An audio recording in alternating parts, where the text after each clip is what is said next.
గత 2 సంవత్సరాలుగా cabinet meeting లేదా రివ్యూ మీటింగ్ జరిగినప్పుడు మాత్రమే కనిపిస్తూ సినిమా షూటింగ్స్ చేసుకుంటూ ఒక పెయిడ్ హాలిడేలో ఉన్నటువంటి గౌరవ మంత్రి పవన్ కళ్యాణ్ గారు సడన్ గా యాక్టివ్ అయిపోయారు. ఏపీలో, తెలంగాణలో, ఢిల్లీలో మీటింగ్లు పెట్టేస్తున్నారు. ఇక్కడ ఉండి ఢిల్లీ మెడల్ ఉంచుతాం, కేంద్రం మెడల్ ఉంచుతాం అని ప్రగల్భాలు పలుకుతారు. తీరా ఢిల్లీకి వస్తే నోరు మూతపడిపోద్ది, మాట కూడా బయటకు రాదు, వంగి దండాలు పెడతారు అని వారు ఢిల్లీలో అంటున్నారు. ఎవరి గురించి? మీ గురించేనా పవన్ కళ్యాణ్ గారు?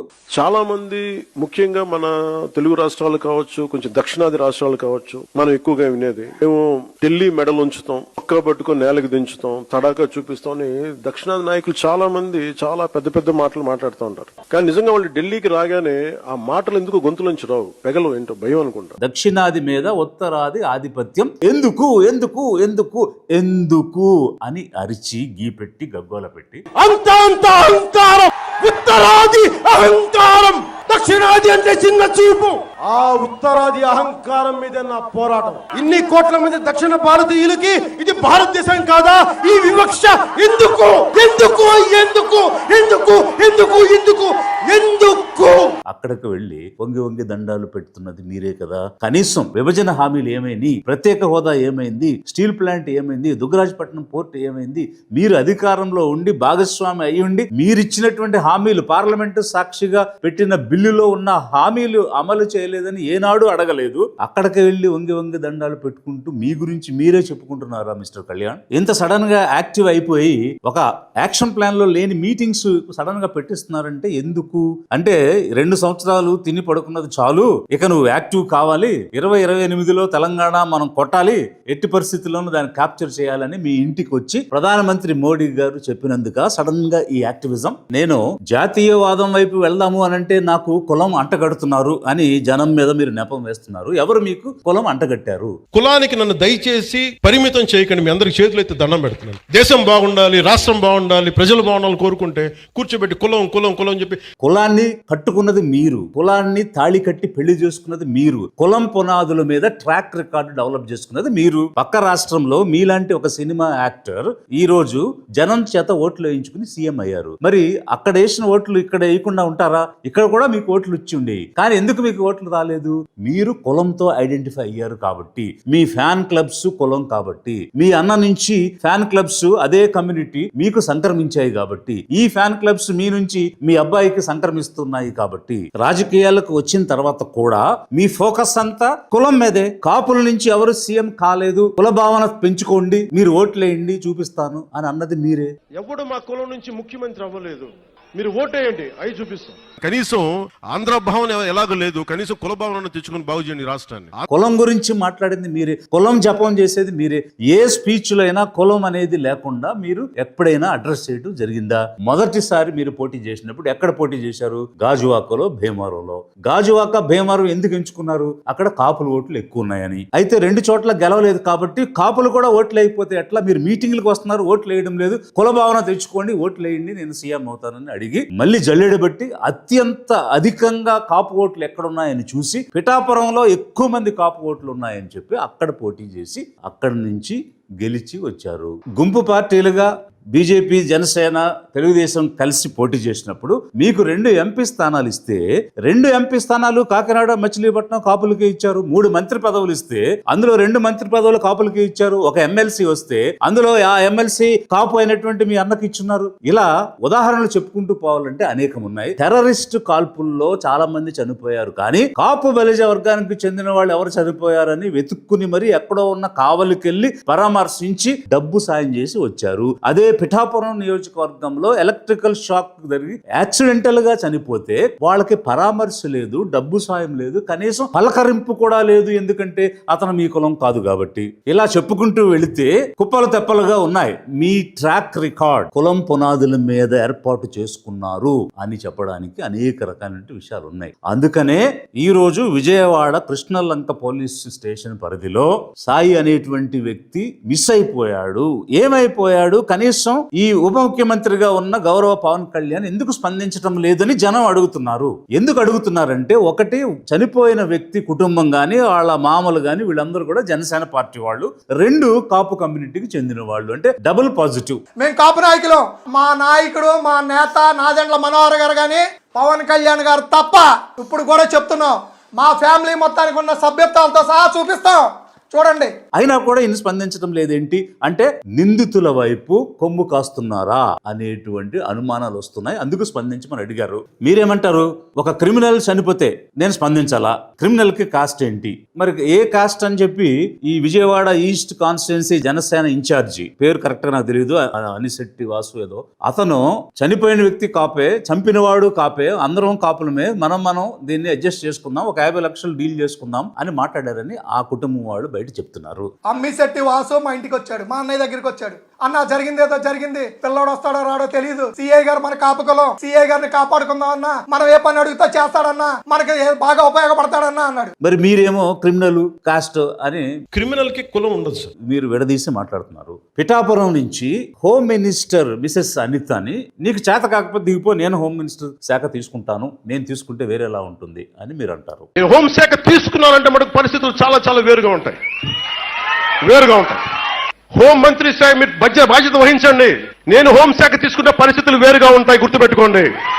భీమవరం డిఎస్పీ నేను చెప్పిన మాట వినడం లేదు, అతను మార్చేయండి, హోమ్ మినిస్టర్ మిసెస్ అనిత అంటారు. భీమవరం డీఎస్పీపై వచ్చిన ఆరోపణలను హోంమంత్రి డీజీపీకి తెలియజేయాలని తన కార్యాలయ అధికారులను పవన్ ఆదేశించారు.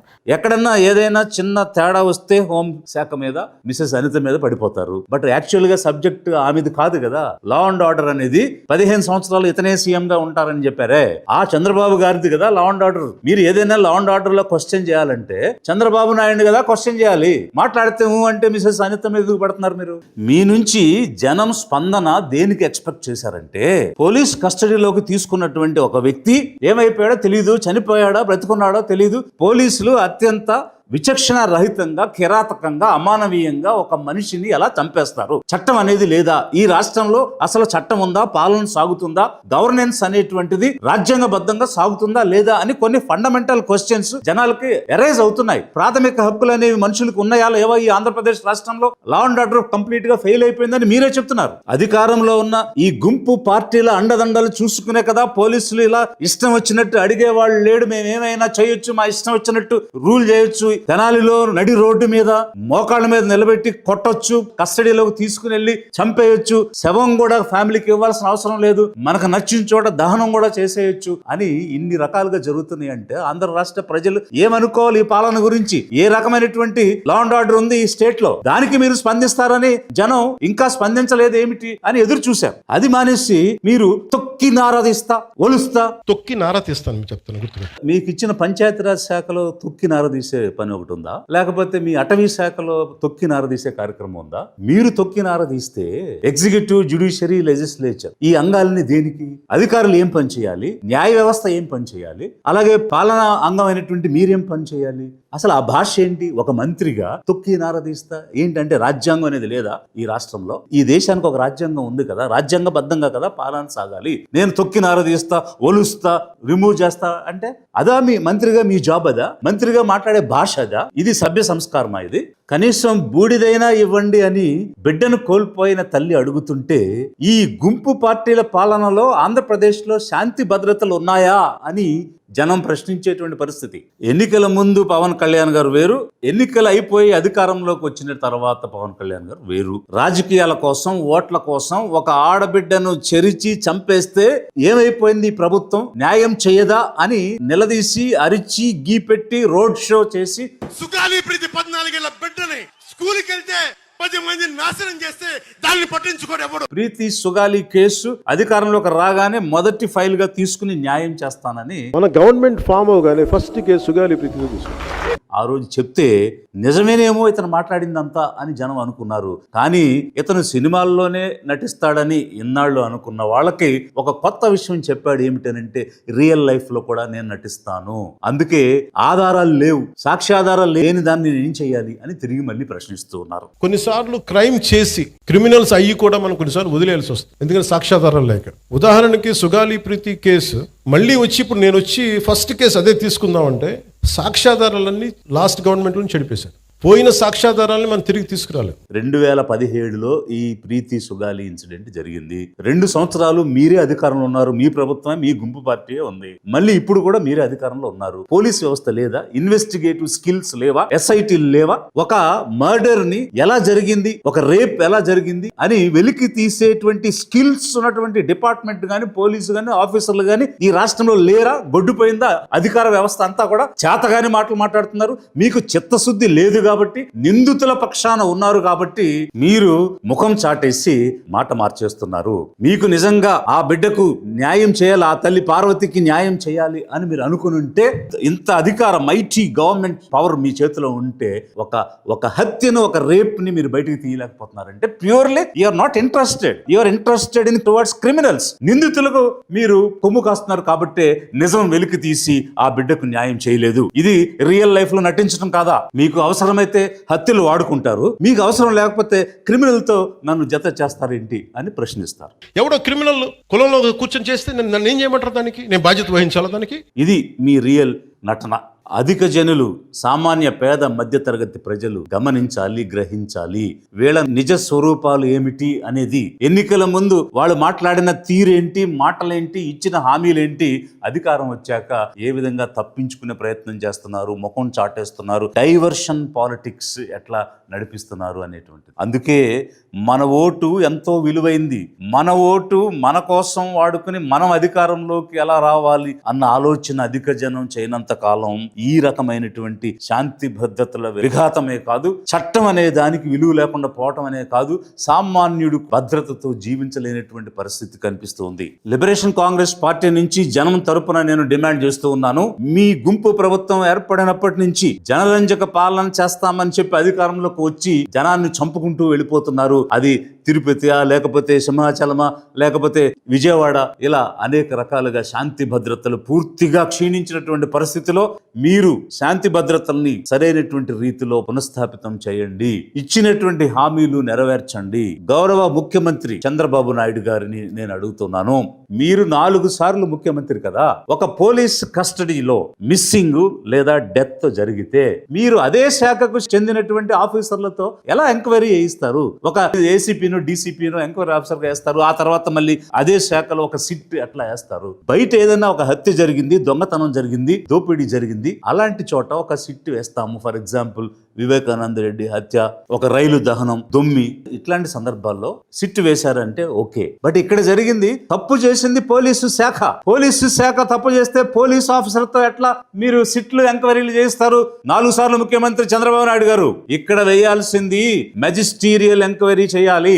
ఆ శాఖకు సంబంధం లేని వ్యక్తి ద్వారా ఒక రెవెన్యూ ఎగ్జిక్యూటివ్ మ్యాజిస్ట్రేట్ గానీ, జ్యుడిషియల్ మ్యాజిస్ట్రేట్ ద్వారా గానీ ఎంక్వైరీ చేయించాలి. ఇది ఫండమెంటల్ రూల్ కదా, criminal and civil procedure code లో ఉన్నది కదా. 4 సార్లు ముఖ్యమంత్రి అయినటువంటి మీకు తెలియదా? మీ చుట్టూ ఉన్నటువంటి ఆఫీసర్లైనా మీకు చెప్పలేదా ఇది ఒక మ్యాజిస్టీరియల్ ఎంక్వైరీ చేయించాలని? ఇన్క్వెస్ట్ చేయాలి. ఆ బాడీ ఏమైపోయింది, బాడీ దొరికితే బాడీని ఇన్క్వెస్ట్ చేయాలి, ఆ తర్వాత మెజిస్ట్రియల్ ఎంక్వైరీ చేయాలి. ఈ 2 చేయకుండా మీరు సిట్లు వేస్తే నిజం ఎలా బయటకు వస్తుంది? మేము లిబరేషన్ కాంగ్రెస్ పార్టీ నుంచి డిమాండ్ చేస్తున్నాము, కనీసం డిస్ట్రిక్ట్ జడ్జి స్థాయిలో ఉన్నటువంటి ఒక మ్యాజిస్ట్రేట్ ద్వారా వారి సిట్లో, వారి నాయకత్వంలో మల్టీ డిసిప్లినరీ టీమ్, అందులో కావాలంటే అసిస్టెంట్స్ కి పోలీసులు గాని ఇతర శాఖలను గాని పెట్టుకోవచ్చు. But it should be headed by a magistrate. ఒక మ్యాజిస్ట్రియల్ ఎంక్వైరీ చేయించి నిజాన్ని బయటకు తీసుకురావాలి. తమిళనాడులో ఏ విధంగా అయితే పోలీసులు కిరాతకం వల్ల చనిపోయినటువంటి సందర్భంలో వారికి శిక్ష కోర్టులు విధించాయో ఆ రకమైనటువంటి శిక్ష విధించే విధంగా